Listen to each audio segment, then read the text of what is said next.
Good morning বন্ধুরা, তোমরা সবাই কেমন আছো? আশা করি ভালো আছো, আমিও ভালো আছি। আর আজকে হচ্ছে সোমবার, একদম সকালবেলা উঠে কাজকর্ম সেরে স্নান করে ভগবানের দর্শন দিয়ে আমি ভিডিওটা শুরু করলাম। আমার পুজো দেওয়া হয়ে গেছে, তারপরে তোমাদেরকে দেখিয়ে দিলাম আমার সকাল সকাল পুজো দেওয়াটাই তোমাদের সাথে শেয়ার করলাম আর ভিডিওটাও শুরু করলাম। ঠিক আছে, তো চলো দেখতে থাকো। দিনটা শুরু করলাম, আশা করি তোমাদের ভালো লাগবে। আমি মনে হয় 2 দিন না 3 দিন ভিডিও দেওয়া হয়নি, কারণ ভিডিও করা হয়েছিল না, আমার শরীরটা একটু খারাপ ছিল বলে। তো যাই হোক, আমার পুজো দেওয়া হয়ে গেছে। আর আমি কিন্তু এটা ফার্স্ট সকালের বিছানা গোছাচ্ছি না, ফার্স্ট সকালে একবার বিছানা গোছানো হয়েছে, তারপরে আমি একটা ভিডিও করেছিলাম, একটাই মাত্র ভিডিও করেছি। তারপর বিছানাটা নোংরা হয়েছিল, আবার ভালো করে ঝেড়ে আমি আবার গুছিয়ে নিচ্ছি। ঠিক আছে, টান টান করে চাদরটা পেতে নেব। তো চলো, আমি বিছানা গুছিয়ে নিচ্ছি। আর আমি শাড়ি পরে কেন বলো তো, কারণ আমি একটা ভিডিও করছিলাম, বললাম না তোমাদের, ভিডিও করে, ওই জন্যই শাড়ি পরে। তাছাড়া আমি তো নাইটি পরেই সব চালিয়ে দিই। ঠিক আছে, তো চলো বিছানাটা গুছিয়ে নিই। তো দেখো, আমার বিছানা গোছানো হয়ে গেছে, এই যে। ঠিক আছে, তো চলো। বিছানা গোছানো আমার হয়ে গেছে। তো দেখো, এবার আমি জামা কাপড় ভাঁজ করতে চলে এসেছি। আর অনেক জামা কাপড় জমে গেছে, ওই ঘরেও আছে আর এখানেও আছে। এখানে কিছু জামা কাপড় তোলা আছে আর বাদ বাকি আল্লাতে রাখবো। ঠিক আছে, চলো এইগুলো আগে ভাঁজ করে নিই, তারপর ওই ঘরে। তো দেখো, ওই ঘরেগুলো আমার ভাঁজ করা হয়ে গেছে। ওখানেও তো একটা ছিল আল্লাতে রাখার মতো, সেগুলো এই ঘরে নিয়ে এসেছি।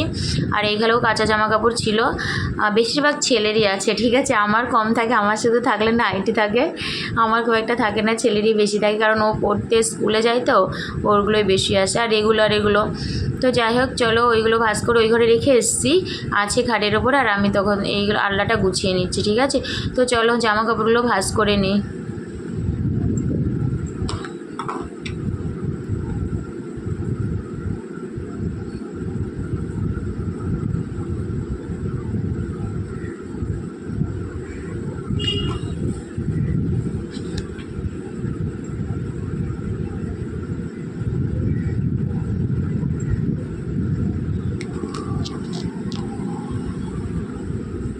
তো দেখো, আমার ভাঁজ করা হয়ে গেছে। এই যে যেগুলো আল্লায়, সেগুলো আল্লায় রেখে দিয়েছে, এই যে সুন্দর করে আল্লাহ গুছিয়ে নিয়েছি।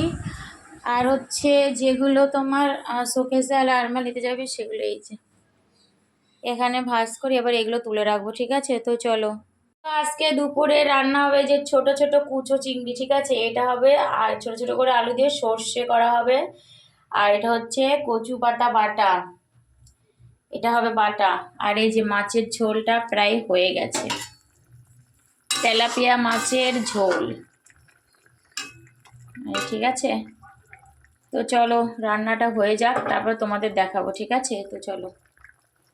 রান্না হয়ে গেছে, এই যে এটা হচ্ছে তেলাপিয়া মাছের ঝাল। ঠিক আছে, আলু দিয়ে করা হয়েছে, আর একটু সকালের মুসুরির ডাল আছে। আর এই যে কচু পাতা বাটা, এটা। আর এটা চিংড়ি মাছ সর্ষে, আর একটা মাছ ভেঙে গেছিলো, তাই এরকম। ঠিক আছে, তো এই হচ্ছে আজকে আমাদের খাওয়া দাওয়া। তো চলো খেয়ে নিই। দেখো, বাজারে গেছিলাম, এই যে টমেটো এনেছি, পেঁয়াজ, কাঁচা লঙ্কা, কুমড়ো আর পুঁই, মানে পুঁই ডাঁটা, আর এই যে চাল। ঠিক আছে, আর আনা হয়েছে এই যে ওষুধ, ছেলের ওষুধ আনা হয়েছে, ডাক্তার দেখাতে গেছিলাম। আরও আনা হয়েছে ঘুগনি মটর, তারপরে আটা, ময়দা, রিফাইন তেল, সব ওই ঘরে রেখে এসেছি। ঠিক আছে, আর তোমাদের দেখালাম না। তো চলো এবার গুছিয়ে নিয়ে এগুলো।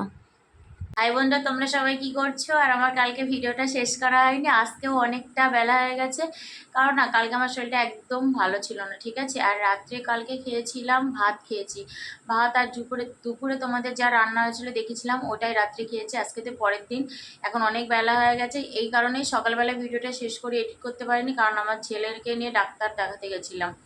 ফার্স্ট সকালে উঠে ডাক্তার দেখাতে গেছিলাম, ডাক্তার দেখিয়ে আস্তে আস্তে অনেকটা বেজে গেছে, প্রায় 9:45-10টা বেজে গেছে। এসে ও আবার স্নান করে স্কুলে গেল, তারপরে ওকে আবার ওষুধ দিলাম, টাইমে ওষুধ দিতে হবে, অনেক রকমের ওষুধ দিয়েছে, 2200 টাকার ওষুধ কিনলাম, জানো তো। তো যাই হোক, চলো আর কি, আজকে এই পর্যন্ত। আবার তোমাদের সাথে দেখাবে নতুন একটা ভিডিওর সাথে। তো তোমরা সবাই খুব ভালো থাকবে, সুস্থ থাকবে, সাবধানে থাকবে। টাটা।